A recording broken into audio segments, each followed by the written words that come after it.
Good morning everyone. আজ সকালে উঠেই কিন্তু মুডটা জাস্ট জিঙ্গালালাহু।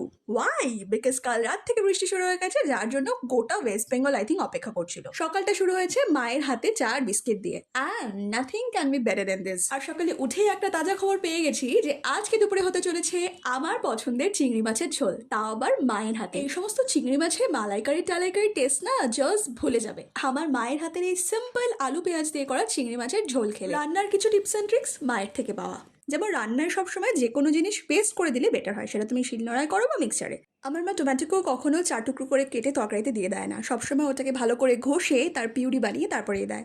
এছাড়াও মা অলওয়েজ আদা লঙ্কাকে একসাথে পেস্ট করে 7 দিনের জন্য স্টোর করে রাখে। তুমি কাঁচা লঙ্কা ইউজ করতে পারো, বাট তাতে তরকারিতে খুব একটা ভালো কালার আসে না। আমার মা কি করে, যখন কাঁচা লঙ্কাগুলো পেকে যায় তখন তাকে আদার সাথে পেস্ট করে রাখে, ফলে কোনো রকম লঙ্কার গুঁড়ি ইউজ করার প্রয়োজনই পড়ে না। আর last but not the least, তরকারিতে সবসময় গরম জল ইউজ করতে বলে মা, তাতে তরকারির পাঞ্চি ভাবটা একদমই থাকে না। তুমি কি জানো তুমি কি করেছো? তুমি চিংড়ি মাছের তরকারিটা ফাটিয়ে দিয়েছো। Yes, a big thumbs up from my side and tada bye!